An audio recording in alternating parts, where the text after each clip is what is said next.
నమస్కారం. ప్రేక్షకులందరికీ శుభోదయం.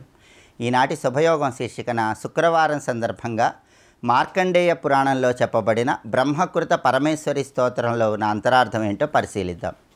మధుకైటబులనే రాక్షసులను సంహరించటానికి యోగనిద్రలో ఉన్నటువంటి శ్రీమన్నారాయణమూర్తిని యోగనిద్ర నుంచి మేలుకొల్పటానికి బ్రహ్మదేవుడు అమ్మవారిని ప్రార్థిస్తాడు.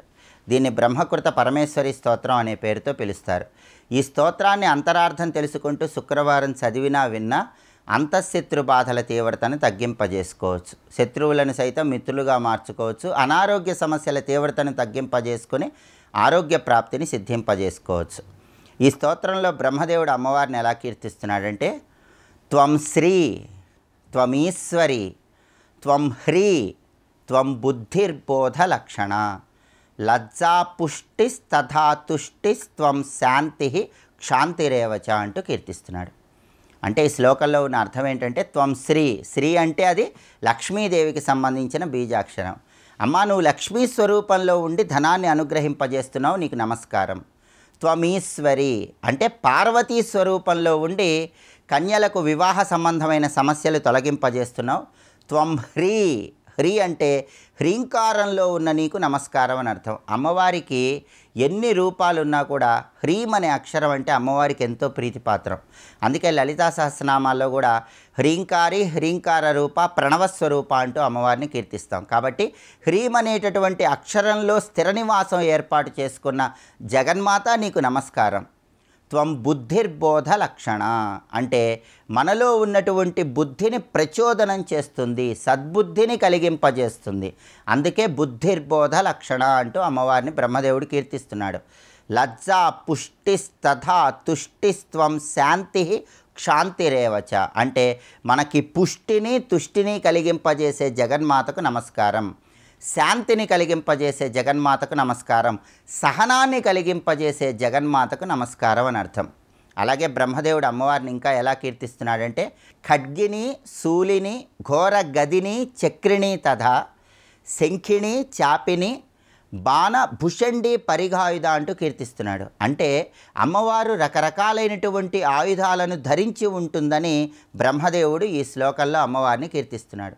అమ్మవారు ఎన్ని ఆయుధాలను ధరించినా కూడా కేవలం రాక్షస సంహారం కోసమే ఆ ఆయుధాలను ధరించి ఉంది.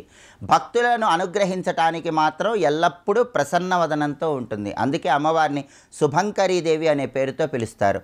రాక్షస సంహారం చేయటానికి మహిషాసురుడనే రాక్షసుడిని, భండాసురుడనేటటువంటి రాక్షసుడిని సంహరించటానికి అనేక రకాలైనటువంటి ఆయుధాలను ధరించి అమ్మవారు ఆవిర్భవించింది.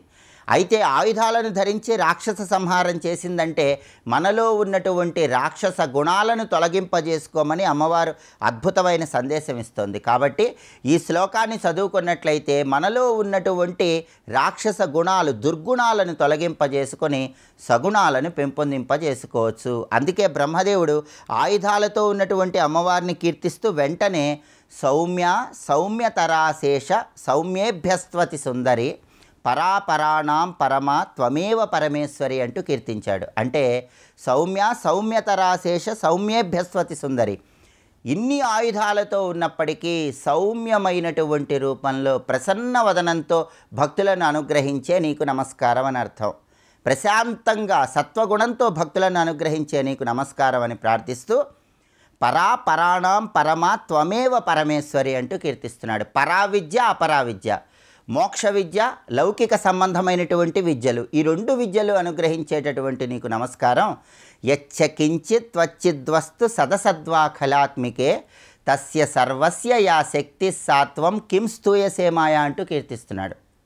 అంటే అర్థం ఏంటంటే, యచ్చ కించిత్ త్వచ్చిద్వస్తు సదసద్వాఖిలాత్మికే, సత్తు అసత్తు అంటే చైతన్యం ఉన్నవి, చైతన్యం లేనివి, రెండింటిలో ఉన్నటువంటి జగన్మాత నీకు నమస్కారం.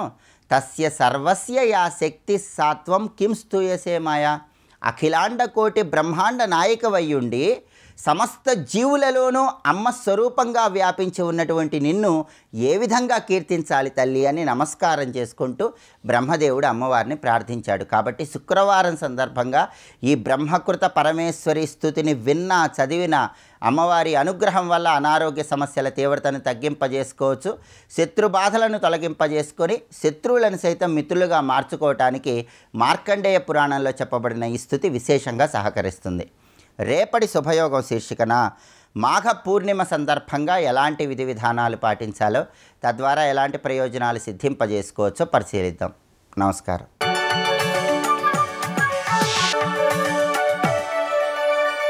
నందకిశోర నవనీత చోర నాద విహార శ్రీధర నందకిశోర నవనీత చోర నాద విహార శ్రీధర.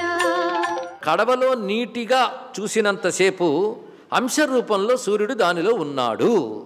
ఇందులో వివాదమేం లేదు, కనబడుతోంది కంటికి. ప్రతివారు అనుభవంలో నీటిలో చూస్తున్నసేపు సూర్యుడు కనబడుతున్నాడు. పైన ఒక ఆయన ఉన్నాడు.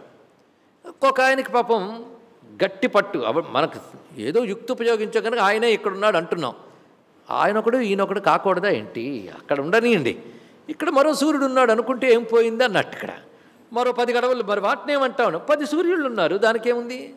మరి అక్కడ పాపం ఆకాశంలో ఒక్కడే ఉన్నాడు కానీ ఇక్కడ 10 ఉన్నారు అన్నాడు. ఇక్కడ అంటే సూర్యాంశాలు ఎన్నున్నాయి ఇప్పుడు?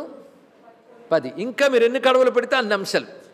ప్రతి కడవలో నీరు కూడా సూర్యాంశ వల్ల పరిణామం పొందుతుందా లేదా చెప్పండి. ఇక్కడ ఇప్పుడు కడవ పోయింది, పోయి సూర్యుడు ఎక్కడికి వెళ్ళిపోయాడు? ఆయన దగ్గరికి వెళ్ళిపోయాడు. వెళ్ళిపోతే మరి వెనక్కి తిరిగి రాడు. ఇక్కడ ఎంత బాగుందో ఇక్కడ చూడండి. ఇక్కడ ఉన్నంతసేపు ఆ నీటిలో కదిలిపోతున్నాడు. జబ్బాబ్బా ఎంత ఇబ్బంది పడిపోతున్నాడు. చిన్న కొండలో ఇరుక్కుపోయాడు. ఇప్పుడు కొండ పగిలిపోయింది కనుక ఈ సూర్యుడు ఎక్కడికి వెళ్ళిపోయాడంటే మళ్ళీ తిరిగి రాని సూర్యునితో ఐక్యమైపోయాడు కదా. ఇందులో ఏమైనా నేను తప్పు చెప్పానా? ఐక్యమయ్యాడా లేదా? మళ్ళీ వెనక్కి రాలేదు. చూసారు ఇక్కడ ఐక్యం అవడం కాదయ్యా, ఐక్యమై ఉన్నాడు. కానీ ఇంద్రియ తాదాత్మ్యం వల్ల అంశగా కనబడుతున్నాడు.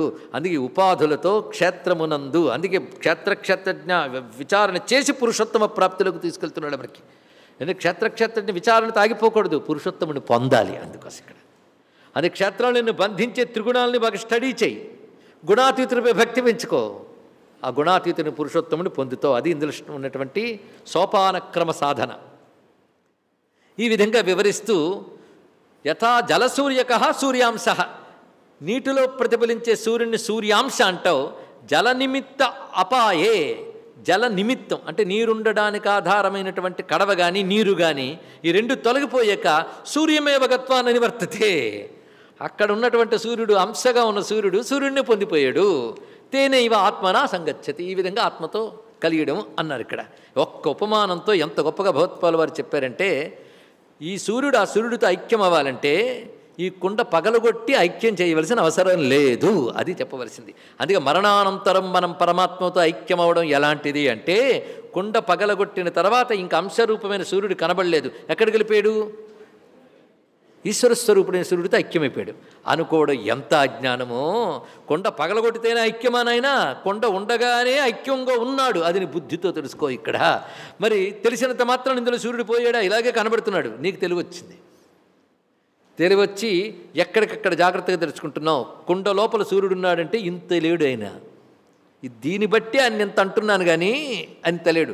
కనుక నాలో ఈశ్వరుడు అంటే నీ శరీరం బట్టి ఎంత అనుకుంటున్నావా? కుండ బట్టి సూర్యుడు అనుకున్నట్టు పరిమితి లేదు. అలాగే నీళ్ళు ఎంత కదిలిపోతున్నాయి చక్క చక్క చక్క, దాన్ని బట్టి సూర్యకాంతి ముక్కలైపోతుంది. అయ్యయ్యో సూర్యుడు బలివిలి ముక్కలైపోతున్నాడండి. అక్కడ సూర్యుడు చూడండి నిశ్చలంగా ఉన్నాడు, ఇక్కడ సూర్యుడు చూడండి ఇలా మూవ్ అయిపోతున్నాడు. అందుకే నల్పుడు, ఆయన చాలా గొప్పవాడు అన్నట్టు. ఇక్కడ అరే బాబు ఆ కదలిక సూర్యుడిది కాదు బాబు, నీటిది. అదే మనస్సులో వచ్చే వికారాలు ఏవైతే ఉన్నాయో అవన్నీ కూడా మనస్సువే కానీ పరమాత్మవి కావు. ఇది తెలిసి నేను సూర్యుడిని ఎవడైతే గ్రహించాడో, ఉదాహరణకు ఆ కొండలో ఉన్న సూర్య అంశ అనుకున్నామే, అదొక్కసారి తెలుసుకుంది. నేను దీనిలో కొట్టుకుపోతున్నాను కానీ నేను దీనికి సంబంధించిన దాన్ని కాను అనుకుందేది అందులో ఉన్న సూర్యుడు, నీటిలో ఉన్న సూర్యుడు. ఒకసారి పైకి చూశాడు, ఆయన నేను ఒకటే. అప్పుడు ఈ కొండ నాది కాదు, ఇది పగిలిపోయినా బాధ లేదు, ఉన్నా బాధ లేదు, ఎందుకంటే నేను ఎప్పుడు ఉండేవాడిని.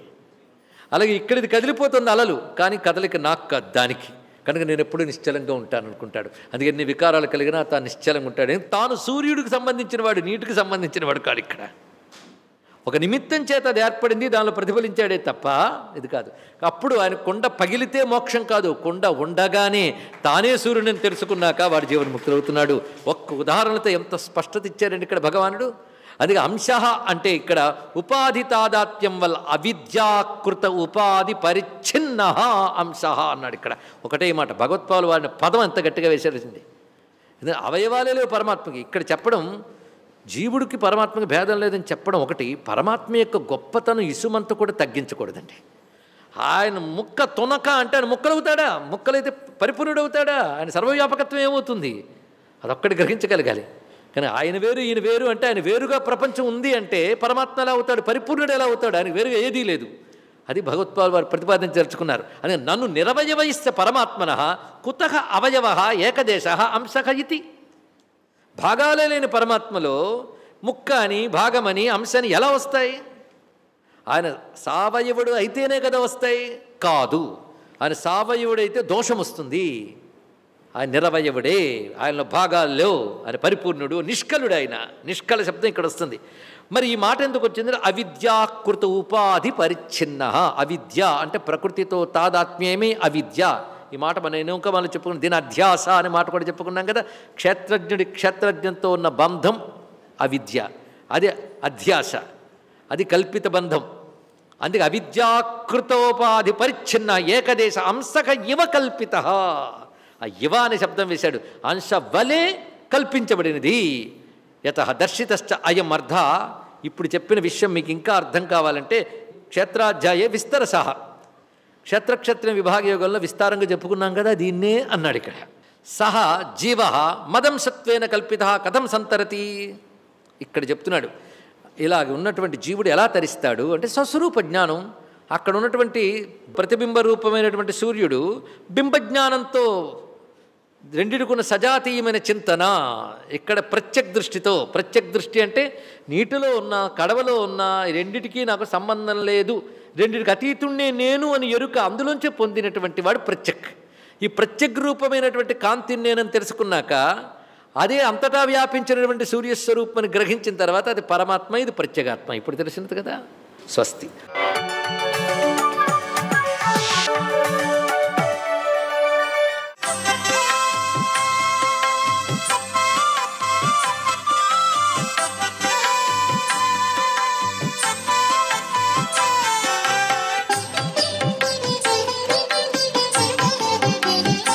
ఓం నమో నారాయణాయ, ఓం నమః శివాయ, శ్రీమాత్రే నమః.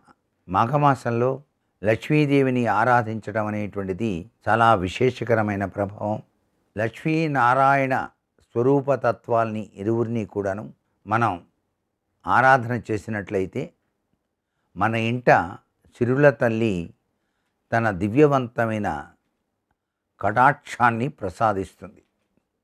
ఈ రోజున ఆవు పాలతో మహావిష్ణువును లక్ష్మీదేవిని శ్రీసూక్త పఠనం చేస్తూ లక్ష్మీదేవి అభిషేకం చేయాలి. విష్ణు సహస్రనామం చదువుతూ విష్ణుదేవునికి అభిషేకం చేయాలి.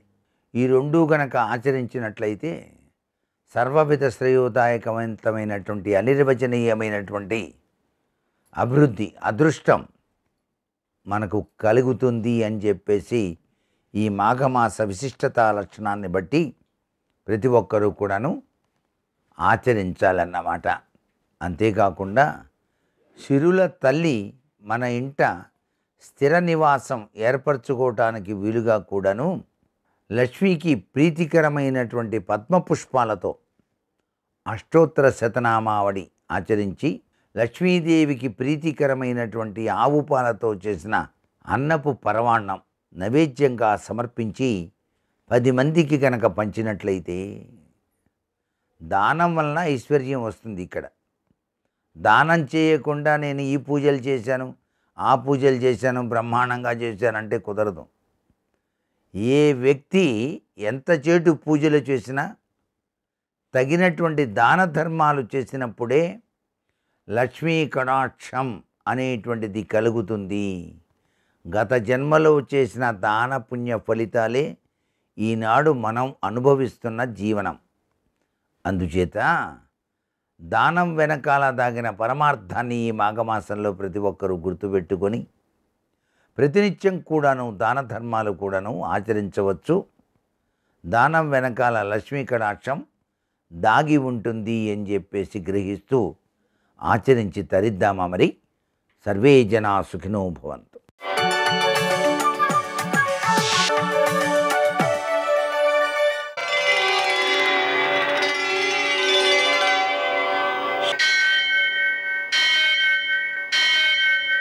सहस्रशीरुषं देवं विश्वाक्षं विश्वशम्भुवं विश्वं नारायणं देवमक्षरं परमं पदं विश्वतः परमां नित्यं विश्वं नारायणगुं हरिं विश्वमेवेदं पुरुषस्तद्विश्वमुपजीवति पतिं विश्वस्यात्मेश्वरं शाश्वतं शिवमच्युतं नारायणं महाज्ञेयं विश्वात्मानं परायणम्.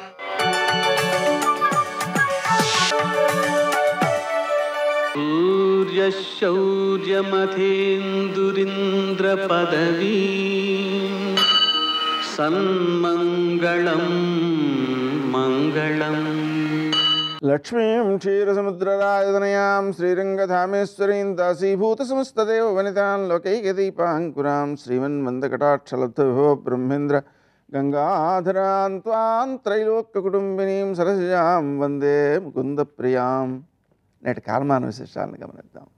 స్వస్తి శ్రీ చాంద్రమాన శోభకృన్నామ సంవత్సరం ఉత్తరాయణం శశిరుడువు మాఘమాసం శుక్లపక్షం శుక్రవారం. సూర్యోదయం 6:42 సూర్యాస్తమయం 6:17 తిథి చతుర్దశి మధ్యాహ్నం 3:35 వరకు. నక్షత్రం ఆశ్లేష రాత్రి 7:26 వరకు. వర్జం ఉదయం 6:58 నుంచి 8:45 వరకు. దుర్ముహూర్తం ఉదయం 9:01 నుంచి 9:47 వరకు. మరల మధ్యాహ్నం 12:53 నుంచి 1:39 వరకు. అమృతకాలం సాయంకాలం 5:39 నుంచి 7:26 వరకు. రాహుకాలం శుక్రవారం కాబట్టి ఉదయం 10:30 నుంచి 12 గంటల వరకు. అష్టగురురీత్యా శుభప్రదమైన సమయం ఉదయం 10 గంటలకి. నేటి విశేషం శుక్రవారం, అలాగనే రాత్రి గల పూర్ణిమ. దీన్ని భార్గవ రాకావ్రతం అని చేస్తారు ఈ రోజున.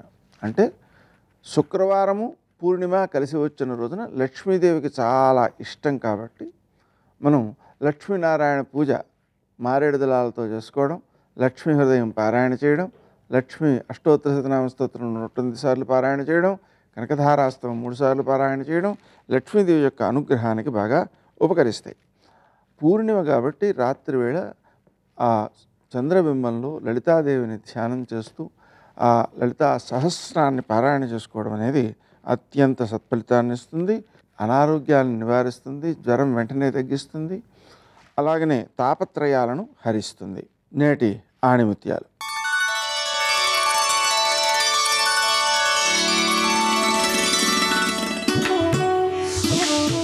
ఒక అబద్ధం వలన కోల్పోయిన నమ్మకం 1000 నిజాలు చెప్పినా రాదు.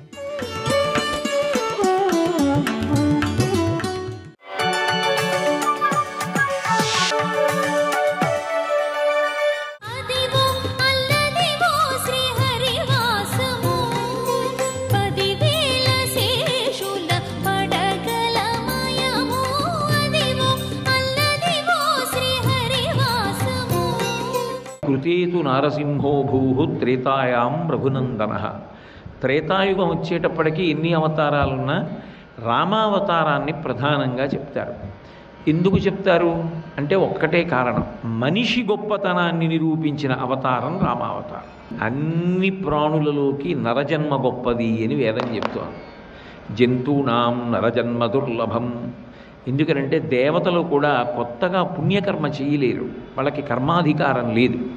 అందుకే వాళ్ళ పుణ్యం అయిపోయిందనుకోండి, క్షీణే పుణ్యే మర్త్యలోకం విశంతి, పైనుంచి కిందకు పడిపోతారు, ఈ లోకంలోకే వచ్చేస్తారు.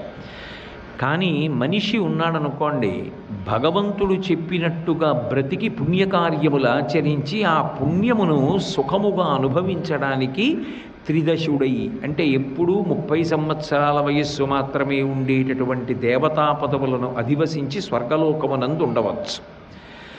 భగవంతుడు వద్దన్న పనులన్నీ చేసి పాపములు మూట కట్టుకొని తిరియక్కుగా మారిపోవచ్చు. కొన్ని కోట్ల జన్మలు వెన్నుపాము అడ్డంగా ఉండేటట్టుగా పుట్టి వెన్నుపాము అడ్డంగా పెరిగేటటువంటి ప్రాణిగా అయిపోవచ్చు. నాకు పుణ్యము అక్కర్లేదు, పాపము అక్కర్లేదు, భగవంతుడు చెప్పినట్టు బ్రతకడమే నాకు సంతోషం అని చెప్పి చేసిన కర్మలు ఆయనకి సమర్పణం చేసి జ్ఞానాగ్ని దగ్ధ కర్మాణం, కర్మలను జ్ఞానాగ్ని చేత దగ్ధము చేసుకొని అనుభవించడానికి పాపపుణ్యములు లేవు కనుక పాపపుణ్యముల యొక్క ఫలితములే దుఃఖము సుఖము కనుక దుఃఖము సుఖము అనుభవించవలసిన అవసరం లేనప్పుడు శరీరం అక్కర్లేదు కనుక ఇక మళ్ళీ పుట్టవలసిన అవసరాన్ని పోగొట్టుకొని పునరావృత్తి రహిత శాశ్వత శివ సాయుజ్య స్థితిని పొందవచ్చు.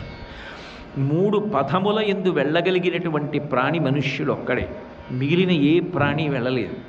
అటువంటి మనిషిని తక్కువ చేసి మాట్లాడాడు రావణాసురుడు. అందుకే మిగిలిన అవతారాల్లా రావణ సంహారం చేసి వెళ్ళిపోలేదు ఆ అవతారం. ఆ అవతారం రావణ సంహారం చేసిన తరువాత కూడా 10 వర్ష సహస్రాణి 10 వర్ష శతానిచ 11,000 సంవత్సరములు ఈ భూమి మీద ఉన్నది. ఎందుకని అంటే ధర్మం పట్టుకున్నవాడు ఎంత గొప్పవాడవుతాడో నిరూపించడం కోసం. అందుకే మనిషిగా వచ్చి మనిషి గొప్పతనాన్ని నిరూపించాడు. అందుకే రామాయణం బాలకాండలో వాల్మీకి మహర్షి ఆశ్రమానికి నారదుడు వచ్చినప్పుడు వాల్మీకి ఇప్పుడు భగవదవతారం ఏదున్నది అని అడగలేదు. 16 గుణములు పరిపూర్ణముగా కలిగిన మనుష్యుడు ఇప్పుడు ఎక్కడున్నాడు అని అడిగాడు. కూన్వస్మిన్ సాంప్రదంలోకే గుణవాన్ కశ్య వీర్యవాన్ ధర్మజ్ఞశ్చ కృతజ్ఞశ్చ సత్యవాక్యో దృఢవ్రతః చారిత్రేణ చ కోయుక్తః సర్వభూతేషు కోహితః విద్వాన్ కః కస్సమర్థశ్చ కస్యైక ప్రియదర్శనః ఆత్మవాన్ కో జితక్రోధో ద్యుతిమాన్ కో ననసూయకః కస్య బిభ్యతి దేవాశ్చ జాతరోషస్య సంయుగే అన్నాడు. 16 గుణములు పరిపూర్ణముగా కలిగినటువంటి వాడై నడిచి వెళ్ళినటువంటి ధర్మమయ్యాడు. రామో విగ్రహవాన్ ధర్మ. మనిషి ధర్మాన్ని పట్టుకోగలిగితే ఎంత గొప్పవాడవుతాడంటే తాను తరించడం కాదు, తాను భగవంతుడిలా ఇతర ప్రాణులకు స్వర్గం ఇవ్వగలడు. అందుకే జటాయువుని గచ్చలోకాన్ అనుత్తమాన్ అన్నాడు అరణ్యకాండలో. ఉత్తమ లోకాలకి వెళ్ళవయా అన్నాడు. ఎక్కడి నుంచి వచ్చింది అధికారం అన్నారు. సత్యేన లోకాన్ జైతి దీనేం దానేన రాఘవ గురూన్ శుశ్రూషయా ధనుషా ఇది శాస్త్రవాన్ అన్నారు. ధర్మాన్ని పట్టుకున్నవాడు కాబట్టి ఆయన మాట చేత ప్రాణులు ఉత్తమ లోకాలకు వెళ్ళిపోయి, ఒక మనిషిగా పుట్టి ధర్మాన్ని పట్టుకున్నవాడు ఎంత గొప్ప స్థితికి వెడతాడో చూపించడానికి వచ్చిన అవతారం రామావతారం. అందుకే రామాయణం చదువుకుంటే ఎప్పుడు ఏం చేయాలో రాముడిని చూసి రాముడు ఎలా చేశాడో అలా చేస్తే అదే ధర్మం. అందుకే రామాయణము వేదోపబ్రహ్మణం. కాబట్టి త్రేతాయాం రఘునందన, త్రేతాయుగంలో ఎన్నో అవతారాలున్నా ప్రధానమైనటువంటి అవతారముగా రామావతారాన్ని స్వీకరిస్తారు. అదే ద్వాపరే వాసుదేవస్య, ద్వాపరయుగం వచ్చేటప్పటికీ శ్రీకృష్ణావతారం చాలా చాలా గొప్ప అవతారం. నిజానికి ఆ యుగానికే కాదు, శ్రీకృష్ణావతారం పరిపూర్ణావతారం. పరిపూర్ణావతారము అన్న మాటకు అర్థం ఏమిటంటే మిగిలిన అన్ని అవతారముల యొక్క తేజస్సుని తనలోకి తీసుకుంటుంది. అందుకే శ్రీవేంకటేశ్వరి దేవాని తీర్థాని సకలాన్ యహి అంటారు. ఆయన పాదముల మీద పువ్వు వేస్తే దశావతారముల పాదముల మీద వేసేసినట్టే. కృష్ణావతారం పరిపూర్ణావతారం. అంత గొప్పదైన పరిపూర్ణావతారం కేవలము రాక్షస సంహారం చెయ్యడం ఒక్కటే కాదు, 2 అద్భుతాలు సాధించాడు. ఒకటి, జగద్గురువై నిలబడి ప్రస్థానత్రయంలో ఒకటైనటువంటి భగవద్గీతని లోకానికి ఇచ్చాడు. అందుకే ప్రస్థానత్రయము అంటే మనిషి ఏ లక్ష్యాన్ని చేరుకోవాలో ఆ లక్ష్యానికి తీసుకెళ్ళగలిగినటువంటిది. అందులో భగవద్గీత, బ్రహ్మసూత్రములు, ఉపనిషత్తులు ఈ మూడింటినీ కలిపి ప్రస్థానత్రయం అంటారు. ప్రస్థానత్రయంలో ఒకటైనటువంటి భగవద్గీతని లోకానికి ఇచ్చాడు. అజ్ఞానమనేటటువంటి కటిక చీకటిని తొలగించగలిగినటువంటి దీపము గురువు కనుక ఆ చీకట్లు తొలగించవలసినటువంటి వాడు చీకట్లో వచ్చి జ్ఞానదీపాన్ని ఇవ్వాలి. అందుకే కృష్ణ పరమాత్మ యొక్క అవతారం వచ్చినప్పుడు చీకటి కేవలం మనుష్యులకు కాదు, సమస్త ప్రాణులకు చీకటి.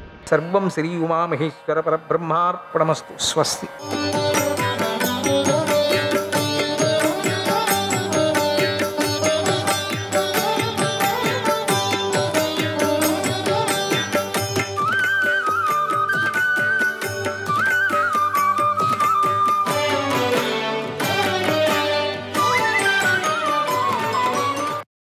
ద్రోణుడు ధర్మరాజును చూసి వేగంగా బాణాలను విడుస్తూ ధర్మరాజు మీదకి వచ్చాడు.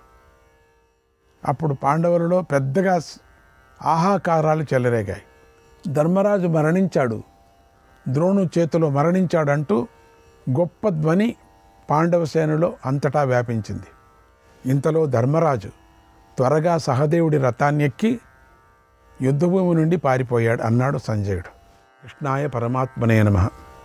107వ అధ్యాయం. సంజయుడు ధృతరాష్ట్రుడికి ఇలా చెప్పాడు: ఓ మహారాజా, కేకేయ రాజు బృహత్ క్షత్రుడు, అమిత పరాక్రమం గలవాడు.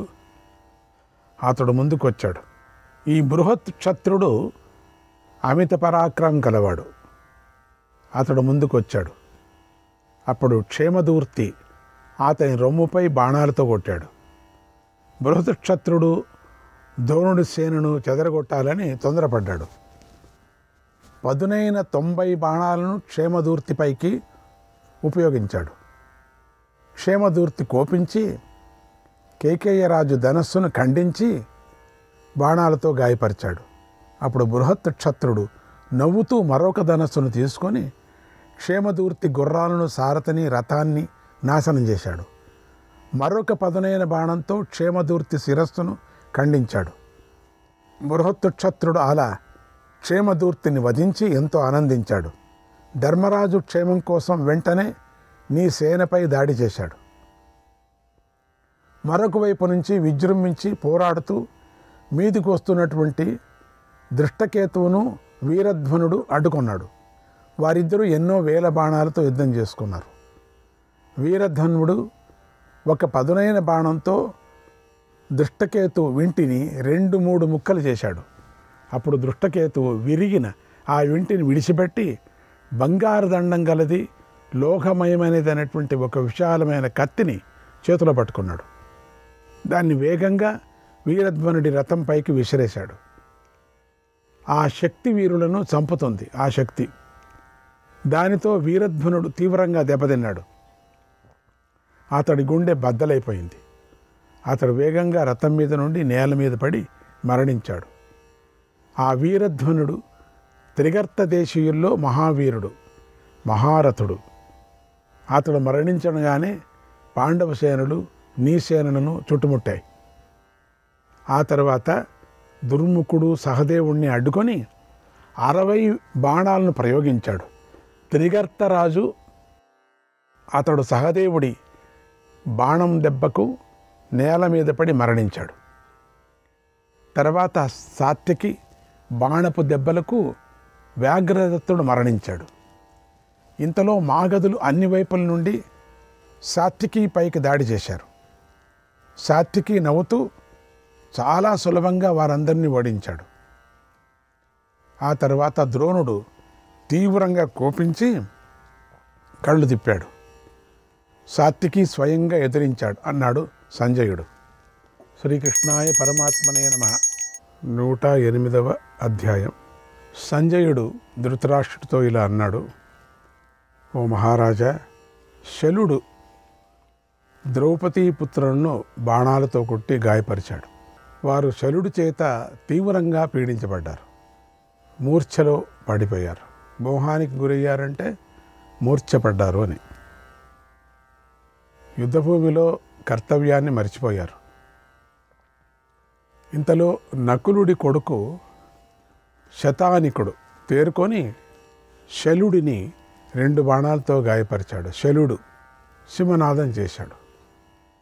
అలాగే ద్రౌపదీ పుత్రుల్లో మిగిలిన వారు కూడా బాణాలను ప్రయోగించి శలుడిని గాయపరిచారు. అది చూసి నీ సైనికులు ఎంతో భయపడ్డారు. విడివిడిగాను గుంపులు గుంపులుగాను పరిగెత్తారు. అప్పుడు అలంబుషుడు ఎంతో కోపంతో భీమసేనుని ఎదుర్కొన్నాడు.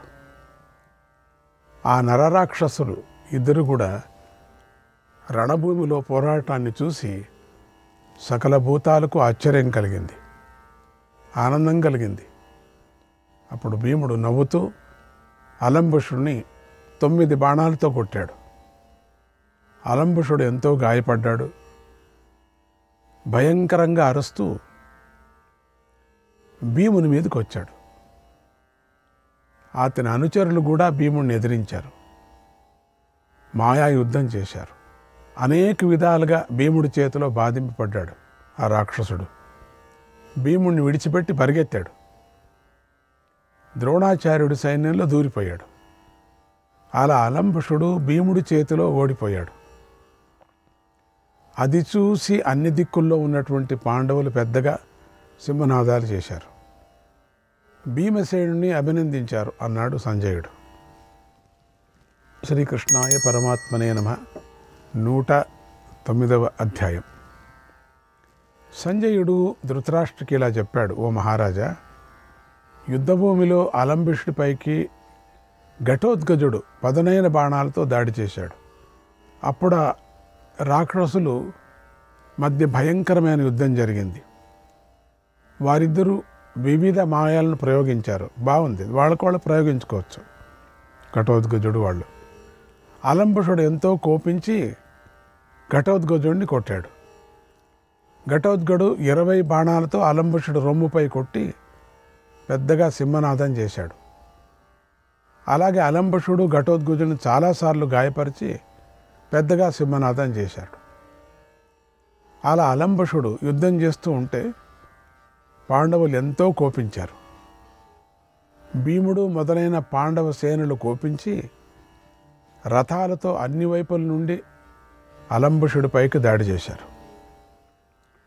భీముడు మొదలైన వీరులు అలంబుషుని మధ్యలో బంధించారు. అన్ని వైపుల నుంచి బాణాలను ప్రయోగించారు. అప్పుడు అలంబుషుడు తన మాయతో వారి యొక్క అస్త్రాలనంతా నాశనం చేశాడు. అప్పుడు పాండవ మహారథులు అన్ని వైపుల నుండి అలంబుషుడిని గాయపరిచారు. అయినా అలంబుషుడు చలించలేదు. అందరినీ 5 బాణాలతో తిరిగి గాయపరిచాడు. ఆ స్థితిలో ఉన్న అతన్ని చూసి ఘటోద్గజుడు ఇక అలంబుషుడిని చంపాలి అనుకున్నాడు. తన రథాన్ని వేగంగా అతడి వైపు పోనిచ్చాడు. ఒక్కసారిగా ఎగిరి అలంబుషుడి రథంపై దూకి అతన్ని పట్టుకొని లాగాడు.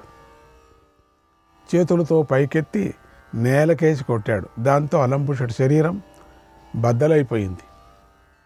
అతడు మరణించి ఎంతో భయంకరంగా కనిపించాడు. ఈ పని ముందే చేయొచ్చు కదా అనుకోవచ్చు మనం. మృత్యువు అందరికీ సమయ ప్రకారంగానే వస్తుంది. ఆ లెక్కనే వేరే, అంత తొందరగా రాదు. పాపి చిరాయు అని ఎప్పటికీ. పాపిష్టి జనం చావరు. ఏంటో మంచివాళ్ళు తొందరగా చచ్చిపోతారు. ఈ పాపిష్టి జనం చాలామందికి హింస పెడతారు, అంతగా తొందరగా చావరు. అతన్ని చూసి పాండవుల హృదయాలు ఎంతో శాంతించాయి. చూసారా, ముందుగా ఎందుకు చేయలేదంటే వాడికి ప్రాణం అంతవరకు ఉండింది. వెంటనే వారు పెద్దగా సింహనాదాలు చేశారు. ఇప్పుడు ఎన్ని మాటలు వాళ్ళు ఘటోద్గజుడు అలంబుషుడు ఎన్ని మాటలు యుద్ధం చేశారు. మనమే 4-5 మాటలు చెప్పుకుంటాం. ఆ 4-5 మాటల్లో ఒక్కపారి కూడా వాడు చావలేదు. పోనీ ఘటోద్గజుడు రాక్షసుడు అయినప్పటికి కూడా సాత్విక గుణంతో గలవాడు, సాత్విక గుణం గలవాడు కాబట్టి అతనికి భగవంతుడి యొక్క సహాయం ఉంది. కానీ అలంబుషుడికి సాత్విక గుణం లేదు, దుర్గుణం. అందుకని చావు కొంచెం పోస్ట్పోన్ చేసి అయిపోయిందిలేండి. అలా ఘటోద్గజుడు ఆ రాక్షసుడిని చంపి సింహనాదం చేశాడు. తాను చేసిన పనిని ధర్మరాజుకు చెప్పాడు. ధర్మరాజు పాదాలను తాకి నమస్కరించాడు. ధర్మరాజు ఎంతో సంతోషించి అతని శిరస్సుపై ముద్దు పెట్టుకొని నాకెంతో ఆనందంగా ఉంది అన్నాడు. అందరూ ఘటోద్గజుడిని ఎంతో మెచ్చుకున్నారు. శ్రీకృష్ణాయ పరమాత్మనే నమః. 110వ అధ్యాయం. ధృతరాష్ట్రుడు సంజయుణ్ణి మళ్ళీ అడుగుతున్నాడు, సంజయ, యుద్ధభూమిలో సాత్వికి విజృంభిస్తున్నాడు కదా, అతడు ద్రోణాచార్యుని ఎలా అడ్డుకున్నాడు? ఆ విషయం చెప్పు, నాకు చాలా కుతూహలంగా ఉంది అని అడిగాడు. ఇప్పుడు ద్రోణుడు ఎదురయ్యాడు. అందుకని కొంచెం బాధ అవుతున్నది. పాండవులకి అడుగుతున్నాడు. ఇక్కడ సంజయుడు చెప్తున్నాడు, ఓ మహారాజా, సాత్యకి మొదలైన పాండవులతో ద్రోణుడికి జరిగిన యుద్ధం గురించి చెప్తున్నాను విను. సాత్యకి కౌరవ సేనను హింసించడం చూసి ద్రోణుడే స్వయంగా సాత్యకిపైకి దాడి చేశాడు. అప్పుడు సాత్యకి 25 బాణాలు ప్రయోగించి ద్రోణుడిని బాధించాడు. అప్పుడు ద్రోణుడు 5 బాణాలు సాత్యకిపై ప్రయోగించి బాధించాడు. ఆ బాణాలు సాత్యకి కవచాన్ని ఛేదించి నేల మీద పడ్డాయి. తర్వాత ధర్మరాజు దృష్టద్యుమ్నుడితో ఇలా అన్నాడు, ఓ వీరా, నిర్లక్ష్యం చేయకు, వేగంగా ద్రోణుడి మీదకు వెళ్ళు. ద్రోణుడి ద్వారం మనకు తీవ్రమైన భయం ఏర్పడుతోంది. ఈ ద్రోణుడు యుద్ధభూమిలో పక్షితో ఆడుకునే బాలుడిలాగా సాత్వికతో ఆడుకుంటున్నాడు. మీరంతా భీముణ్ణి ముందుంచుకొని సాత్వికి రథం దగ్గరకు వెళ్ళండి. నేను సైనికులతో కలిసి మీ వెంటే వస్తాను. ఈరోజు యముడి కోరాలలో చిక్కుకున్న సాత్యకిని విడిపించండి అని ఆజ్ఞాపించాడు. సకల సైన్యంతో కలిసి ద్రోణుడిపైకి దాడి చేశారు. ద్రోణుడు పాండవుల సేనలోని పాంచాల సేనలోనూ గొప్ప గొప్ప వీరులను ఏరి చంపుతున్నాడు. అది సైనికులందరూ చూసి భయపడ్డారు. ద్రోణుడు 100 మందిని వధించాడు కేకేఎల్లో. ఇంతలో ధర్మరాజు హఠాత్తుగా పాంచజన్య ధ్వనిని విన్నాడు. ఆ శంఖధ్వని శ్రీకృష్ణుడిది. ఆయన పూరించిన ఆ శంఖం తీవ్రంగా ధ్వనిస్తుంది. కృష్ణార్జునులతో సైంధవుణ్ణి రక్షించే వీరులు పోరాడుతున్నారు. నీ కుమారులు అర్జునుడి రథం దగ్గర గర్జనలు చేస్తున్నారు. అవి వినిపించాయి. అయితే గాంధీవ ధనుష్టాంకారం మాత్రం వినిపించలేదు. ధర్మరాజు అందుకు కలత చెంది ఇలా ఆలోచించాడు, ఈ శంఖం మ్రోగుతున్న తీరును గమనిస్తూ ఉంటే మాటిమాటికి కౌరవులు చేస్తున్న హర్షధ్వనాలు వింటూ ఉంటే అర్జునుడికి ఏదో కీడు వచ్చినట్లుగా అనిపిస్తుంది అని బాధపడ్డాడు. కన్నీరు కార్చాడు. ఇప్పుడేం చేయాలా అని ఆలోచించి సాత్యకితో ఇలా అన్నాడు, ఓ సాత్యకి, పూర్వం సత్పురుషులు ఆపద సమయంలో మిత్రుడు ఆచరించవలసిన ధర్మాన్ని చెప్పారు. దాన్ని నువ్వు ఇప్పుడు ఆచరించాలి. సాత్యకి, నాకు నీకన్నా మంచి మిత్రుడు కనిపించడం లేదు. యోహి ప్రీతమనా నిత్యం, యోహి ప్రీతమనా నిత్యం, యశ్చ నిత్యమనువ్రతః, యశ్చ నిత్యమనువ్రతః, సకార్యే సాంపరాయేతు, సకార్యే సాంపరాయేతు, నియోజ్య ఇతి మే మతిః, నియోజ్య ఇతి మే మతిః. ఆపద కాలంలో నిత్యము ఆనందంగా ఉండేవాడిని, ఎప్పుడూ అనురాగం ప్రదర్శించేవాడిని మాత్రమే నియమించాలని నా అభిప్రాయం. ఓ సాత్యకి, కృష్ణుడు ఇప్పుడు పాండవులకు ఆశ్రయం అయిన విధంగా నువ్వు కూడా ఆశ్రయమై ఉన్నావు. కృష్ణుడితో సమానమైన బలపరాక్రమాలు కలిగి ఉన్నావు. అలాంటి నీపై ఇప్పుడు నేను పెద్ద భారం పెడుతున్నాను. నా కోరిక నెరవేరేలాగా చెయ్యి. నా మాట ప్రకారం నడుచుకో. అర్జునుడు నీ సోదరుడికి మిత్రుడు, నీకు గురువు. రణభూమిలో ఇప్పుడు అతడు ఆపదకు లోనయ్యాడు. నువ్వే అతనికి సహాయం చేయాలి. ధర్మాత్మ, ఇప్పుడు నేను చేతులు జోడించి వేడుకుంటున్నాను. నేను తీర్థయాత్రలు చేస్తూ ద్వారకకు వచ్చినప్పుడు అప్పుడు కూడా నీకు అర్జునుడి మీద ఉన్నటువంటి భక్తిని నేను గమనించాను. మేము ఉపప్లావ్యంలో ఉన్నప్పుడు నువ్వు సేవించావు. నీలో ఉన్నంత ఆప్యాయతను నేను ఇంకెవరిలోనూ నేను చూడలేదు. అంతటి నువ్వు మాపై దయ చూపిస్తూ భక్తికి, మైత్రికి, గురుత్వానికి, మంచి మనసుకు, పరాక్రమానికి సత్యసంధతకు తగిన విధంగా పనిచేసి పెట్టు. ద్రోణాచార్యుడు కవచాన్ని బంధించగా దుర్యోధనుడు వేగంగా వెళ్ళాడు. అతన్ని అనుసరించి కౌరవ మహారథులంతా వెళ్ళారు. ఓ సాత్వికి, ఇప్పుడు అర్జునుడు ఉన్న వైపు నుండి పెద్ద గర్జన వినిపిస్తుంది. నువ్వు వేగంగా అక్కడికి వెళ్ళు. భీముడు, మేమందరం సైనికులతో సహా సిద్ధంగా ఉన్నాం.